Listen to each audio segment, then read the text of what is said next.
우리에게 주시는 하나님 말씀은 신약 성경 중에 로마서 1장 1절 한 절 말씀입니다. 신약 성경 중 로마서 1장 1절, 신약 성경 238면인데요. 이 계시의 말씀을 봉독할 때 살아계신 하나님의 음성을 들을 수 있기를 바랍니다. 예수 그리스도의 종 바울은 사도로 부르심을 받아 하나님의 복음을 위하여 택정함을 입었으니. 아멘. 종교개혁자 마틴 루터는 1515년 11월 3일 비텐베르크 대학에서 로마서를 강의하기를 시작했습니다. 그렇게 1년 동안 로마서를 강의했는데 이 강의를 준비하고 진행하면서 그 마음에 뭔가 뜨거움이 느껴졌어요. 구원은 행위로 말미암는 것이 아니라 믿음으로 얻는 것이구나 하는 확신을 갖게 됐습니다. 그 확신으로 2년 뒤 비텐베르크 성당에다가 95개 조항의 반박문을 붙였습니다. 이 종이 몇 장이 엄청난 종교개혁의 불길을 일으키게 하였고 세계를 변화시키는 이정표가 되었습니다. 교황은 루터를 불러서 협박하기도 하고 회유하기도 했습니다. 지금이라도 너의 주장을 철회하기만 한다면 너는 생명을 지킬 수 있을 것이다. 그렇게 이야기를 했어요. 그런데도 마틴 루터는 철회하지를 않았습니다. 복음의 정수를 알았기 때문에 비록 내가 이것 때문에 생명을 잃는다고 하더라도 그 진리의 말씀을 포기할 수가 없었던 거예요. 그러니까 복음의 진리는 생명과도 바꿀 수가 없는 것이었어요. 그가 이렇게 95개의 조항의 반박문을 붙인 뒤 이제 502년이 지났습니다. 그리고 우리는 이제 2020년 신년 첫 주일이 되었잖아요. 2020. 이건 아무리 봐도 기가 막혀요. 우리가 같은 숫자를 두 개 나란히 이런 해를 맞이하는 거는 일생에 한 번 올까 말까 합니다. 전에 한 번 있었어요. 1919. 101년 전에 한 번 있었어요. 앞으로 또 언제일까요? 2121년. 그러면 이제 같은 게 되죠. 101년 뒤에 옵니다. 그러니까 이거 정말 우리는 뭐 같은 새해를 지금까지 우리는 맞이했지만은 이번 새해는 특별해요. 그러면 이 특별한 해에 여러분들은 어떤 꿈을 가지고 시작을 하셨습니까? 무엇을 소망하면서 이 특별한 해를 보내고 싶으십니까? 올해는 특별한 해면서도 우리 교회는 창립 15주년입니다. 올해 우리 교회의 꿈은 날마다 더하는 교회. 한번 따라해 볼까요? 시작. 날마다 더하는 교회. 그래서 첫째는 사랑과 은혜가 날마다 더하는 교회. 또 하나님을 아는 지식이 날마다 더하는 교회. 그리고 구원받는 사람이 날마다 더하는 교회. 이런 교회를 꿈꾸면서 2020년을 우리가 시작하게 되는데 이런 목표를 위해서도 여러분 기도해 주시고 참여해 주시기를 부탁을 드리겠습니다. 그러면서 이제 올 한 해 동안 우리 주일 설교 말씀을 통해서 이 세계를 변화시켰던 그 루터를 변화시킨 로마서, 이 말씀을 나누려고 해요. 지난 2년 동안은 요한복음서를 나누었습니다. 요한복음서는 하나님이신 예수 그리스도의 말씀이에요. 그것을 나누었어요. 그런데 올해는 이 복음의 정수인 로마서의 말씀을 전하려고 합니다. 로마서가 얼마나 중요하냐면 영국 성경 번역의 아버지인 윌리엄 틴데일은 로마서는 외우라 그렇게 시켰어요. 그러니까 로마서는 암송해야 될 거라는 거예요. 그래서 그는 로마서 서문에 로마 서평을 이렇게 했습니다. 로마서는 신약 성경의 가장 주요하고 가장 탁월한 부분이며 가장 순수한 유앙겔리온, 즉 기쁜 소식이다. 이는 더 연구하면 할수록 더 쉬워지며 더 깊이 숙고할수록 더욱 즐거운 것이 된다. 그러니까 로마서는 그 자체만으로도 엄청난 진리의 보고인데 이 로마서를 통해서 수많은 인물들이 변화가 되었어요. 500년에 한 번 나올까 말까 하다는 신학자 성 어거스틴. 이 성 어거스틴은 탕하였습니다. 그런데 그는 로마서의 말씀을 통해서 변화되었어요. 그리고 하나님의 종이 되었습니다. 마틴 루터는 로마서의 말씀을 붙잡고 로만 카톨릭에 항거하는 종교개혁의 횃불을 들었습니다. 요한 칼빈, 이분은 로마서 11장 36절의 말씀을 가지고 하나님의 절대 주권 사상을 정립을 했어요. 요한 웨슬레이. 이 요한 웨슬레이는 모라비안 교도의 한 집회에 참석했다가 그날 누군가 루터가 썼던 로마서 서문을 읽는 것을 들으면서 그 마음이 뜨거워져서 회심을 하게 되었고 타락한 영국을 구원해낸 인물이 되었습니다. 도대체 무엇 때문에 로마서는 이렇게 엄청난 효과를 나타냈을까?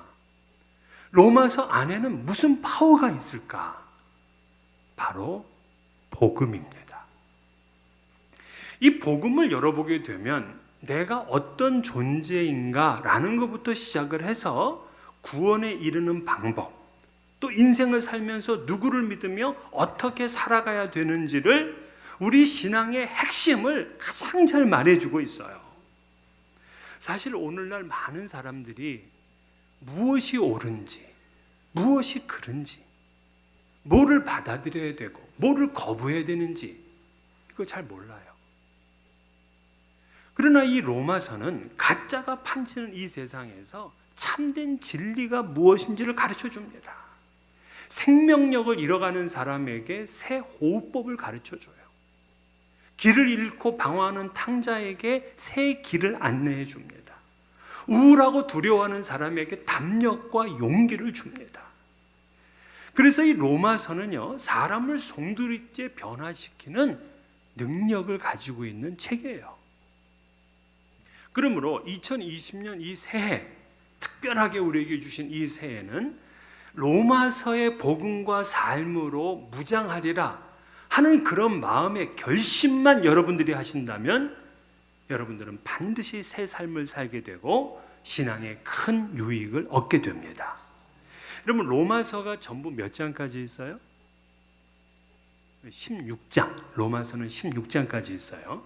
이 16장을 둘로 딱 나누면은 몇 장부터 1장부터 몇 장? 1장부터 8장? 그렇게 쉬운 거라면 제가 안 물어봐요. 예. 이 로마서 16장은 둘로 딱 나누면 1장부터 11장, 12장부터 16장 이렇게 나뉘어져요.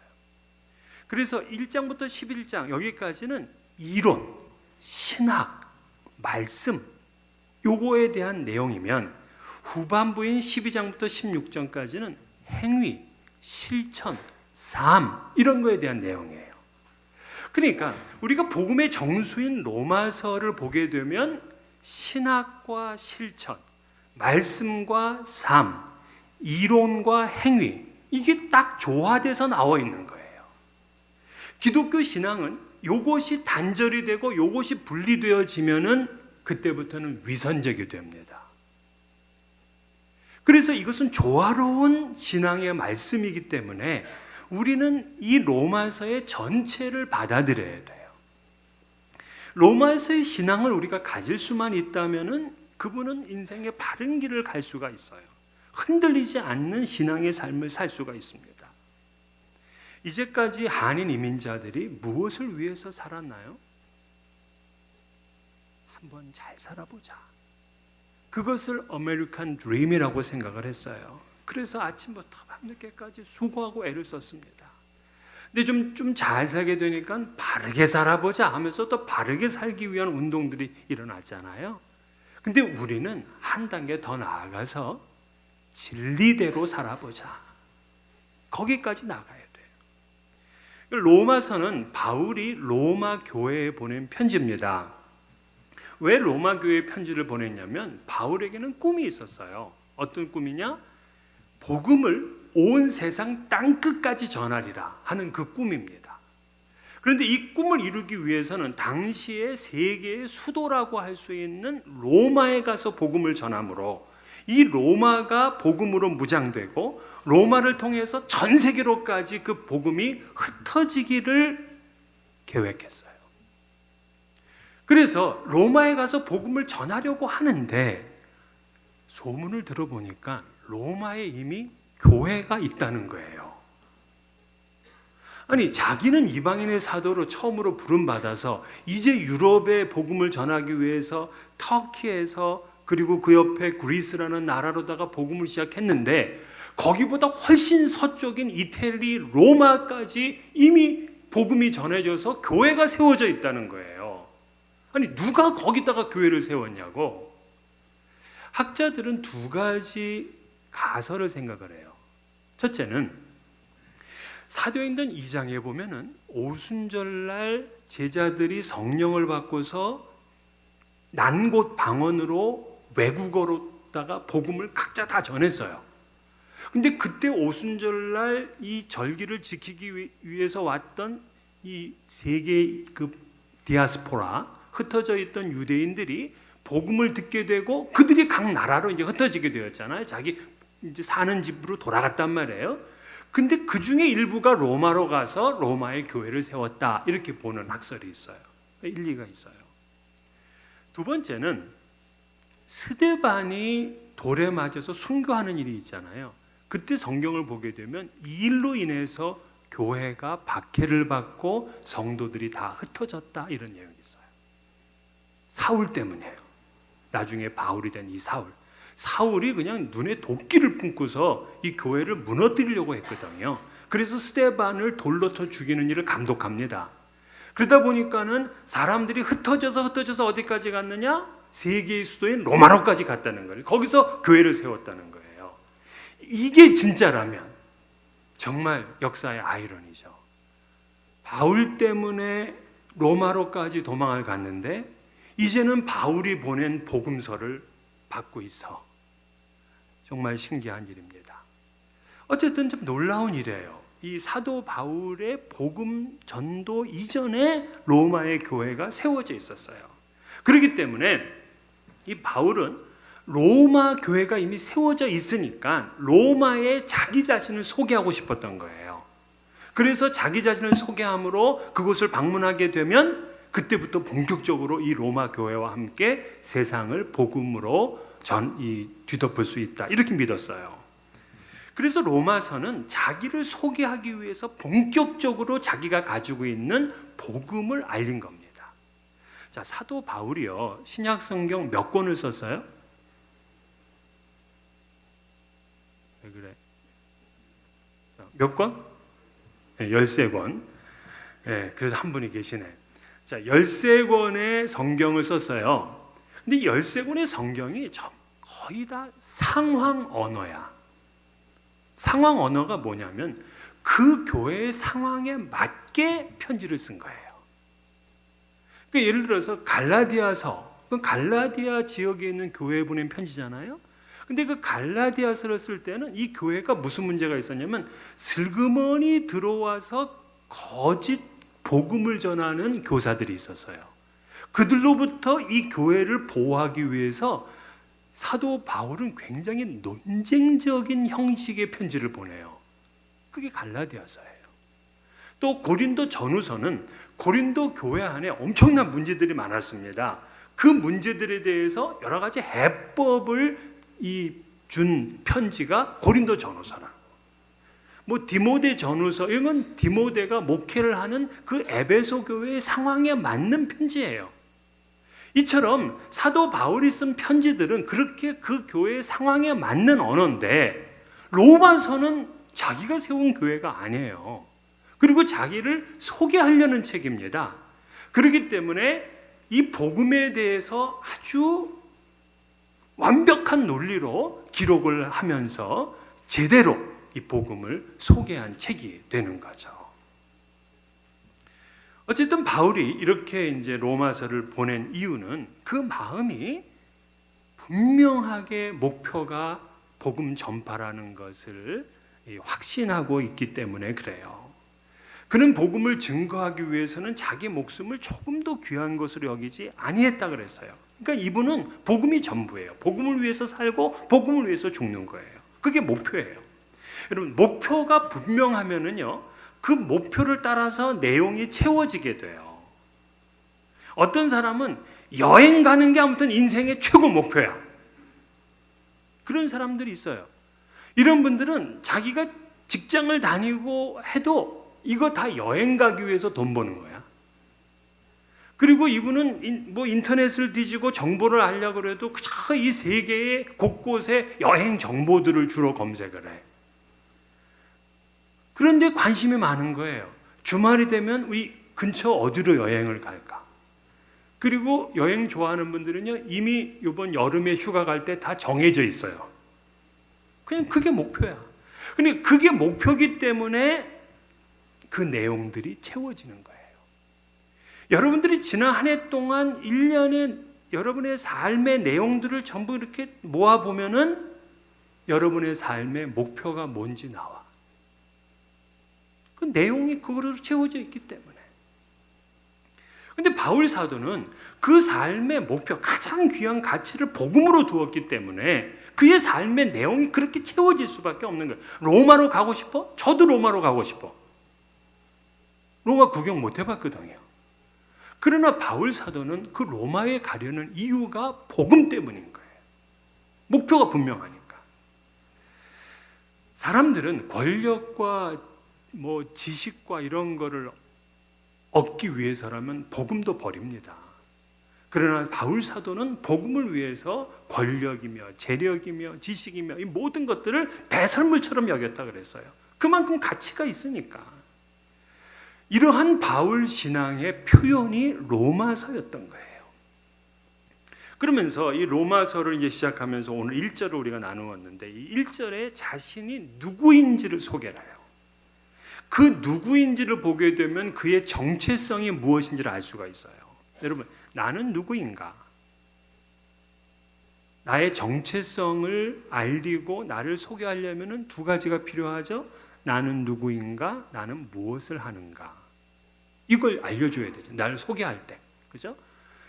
자, 나는 이 생명공학자입니다. 그래서 나는 난치병 환자를 위해서 연구하는 일을 합니다. 그러면 그 사람이 누군지 우리가 알아. 나는 회사의 CEO인데 이런 회사를 경영하고 있습니다. 그러면 그분이 누군 줄 알아. 나는 또한 교수인데 학교에서 역사학을 가르치고 있습니다. 나는 인권 변호사인데 소외된 계층의 권익을 대변하고 있습니다. 그러면 우리가 누군지를 안단 말이에요. 그러니까 내가 누군지를 알고 누군지를 소개하는 그 내용을 읽어보게 되면 우리는 이분이 어떤 생각을 하고 어떤 인생을 사는지를 알게 돼. 근데 오늘 1절을 보게 되면 그걸 알 수 있어요.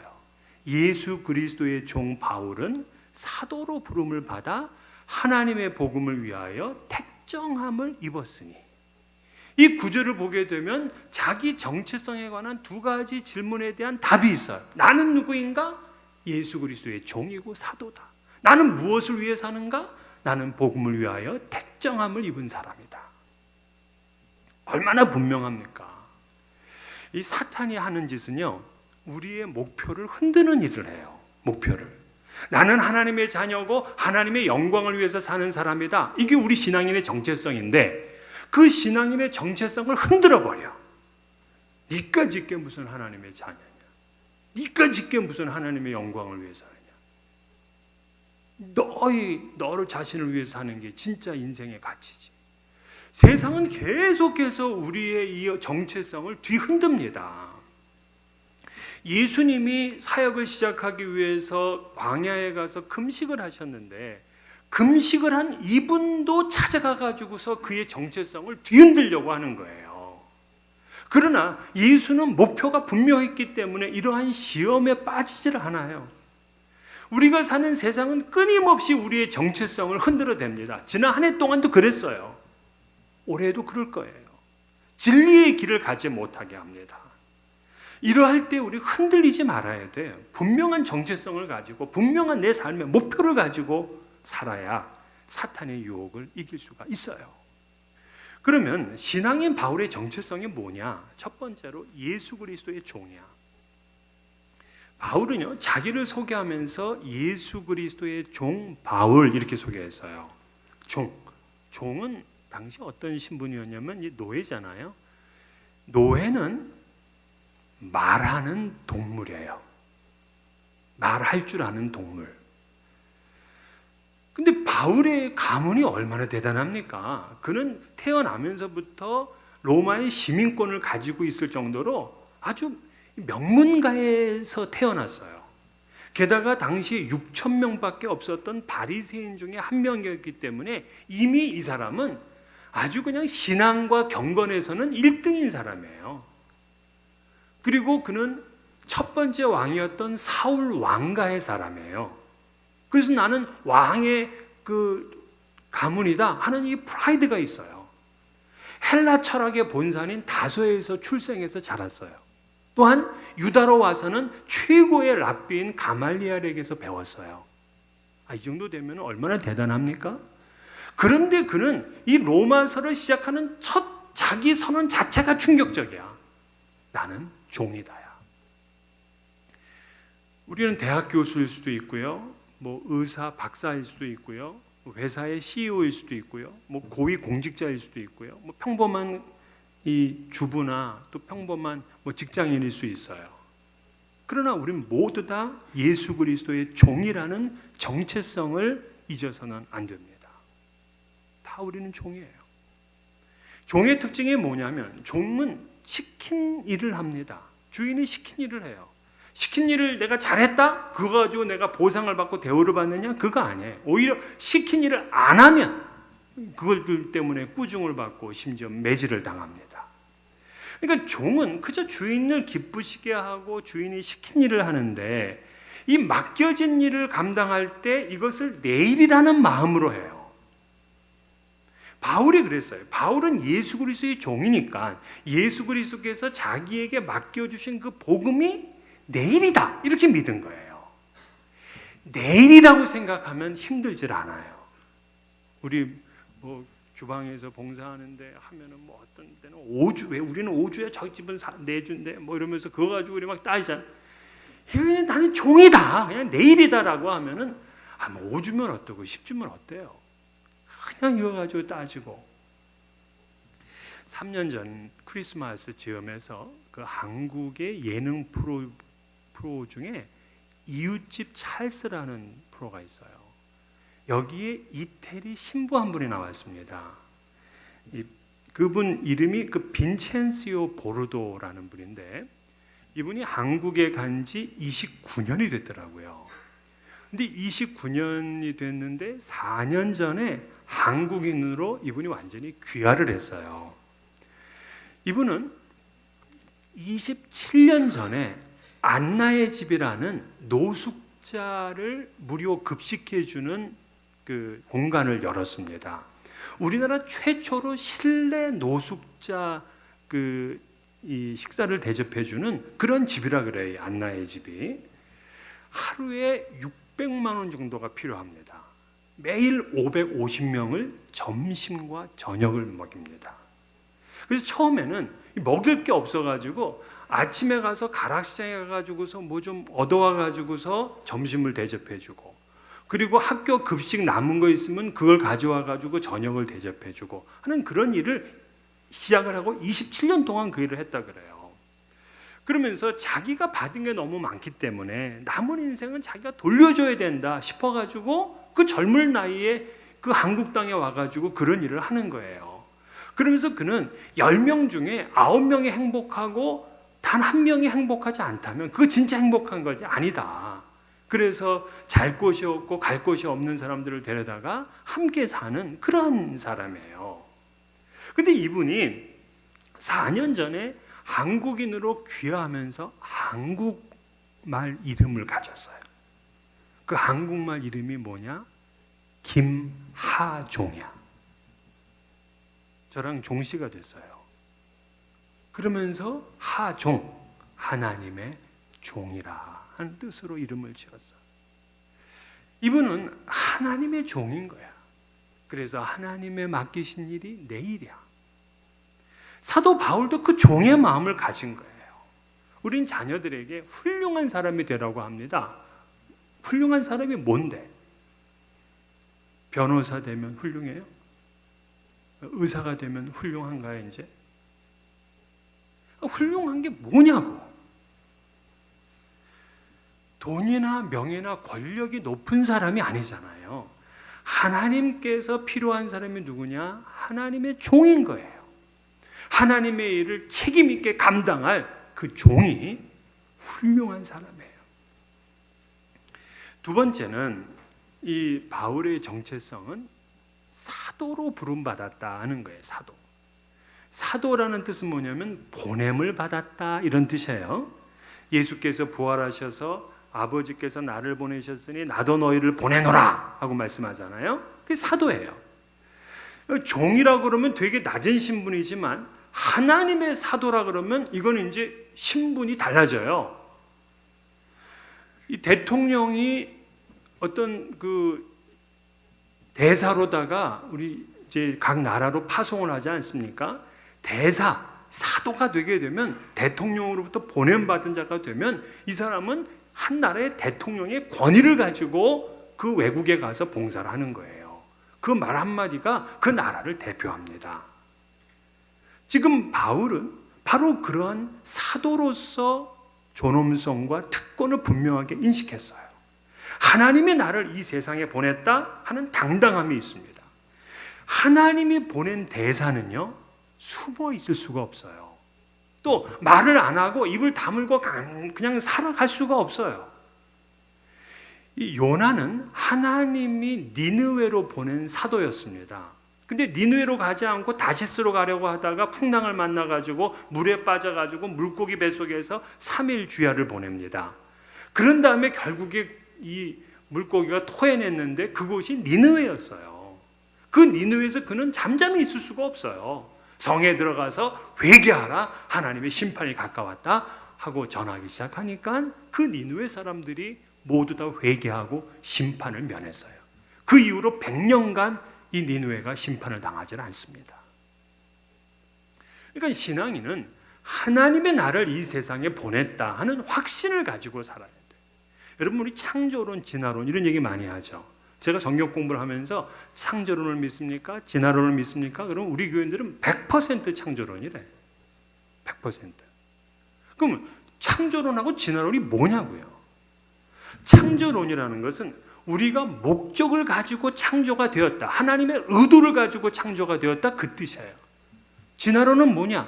우연히 나왔다는 거예요. 그래서 그 진화론의 이 이론적 근거는 우연 발생설이야. 모든 게 우연으로 이렇게 된 거예요. 돌연변이가 일어나고.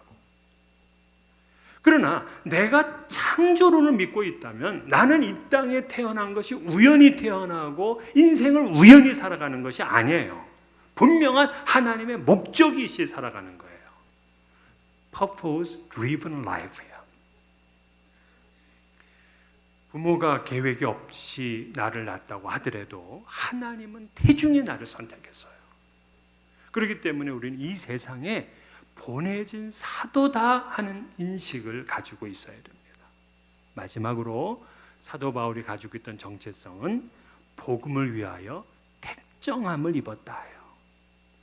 자, 그는 사도로 이 세상에 보내졌는데 무엇을 위해서 세상에 보내졌다고 믿었느냐? 그는 복음 때문이라는 거예요. 자신은 하나님의 복음을 위하여 택정함을 입었다. 이 택정함이라는 단어가 이 아포리스메노라는 단어예요. 아포리스. 그 앞에 아포리스메노. 포리스라는 말이 되면은요, 이건 바리새라는 말과 같은 어원이에요. 포리스, 바리새. 바리새가 무슨 뜻이냐면 구별되어졌다 이런 뜻이잖아요. 그러니까 이 아포리스메노, 이 포리스도 구별되어졌다는 거예요. 세상 사람들은 그저 그냥 자기 인생을 살고 자기가 원하는 것을 살지만 나는 택정함을 입었어. 구별되어졌어. 무엇을 위해서? 복음을 위해서. 그런 정체성을 가지고 산 거예요. 과거에 이 사울은 바리새인이었어요. 바리새인 자체는 율법에 의해서 구별된 사람이에요. 근데 지금은 자기는 예수 그리스도의 복음을 위해서 구별되어진 사람이다. 이렇게 믿고 살았다는 거예요. 자기가 복음을 위해서 택정함을 입었다라는 확신이 없다면은 여러분 전도가 얼마나 힘들겠습니까?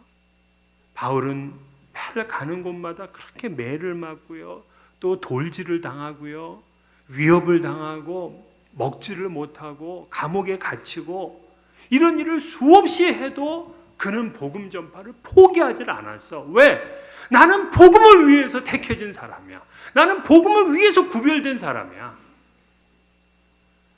얼마나 인생에 분명한 목표가 있었으면 이렇게 많은 장애물이 있어도 흔들리진 않습니까? 여러분은 무엇을 위해서 택정함을 받았습니까? 2020년을 시작하는 이 첫 주일, 이 신년주일에 나의 정체성은 무엇이며 나는 무엇을 위해서 택정함을 받은 사람인가? 이 질문에 의미 있게 답변하심으로 올 한 해를 가치 있게 의미 있게 보내신 여러분들 되시기를 주의 이름으로 축원합니다.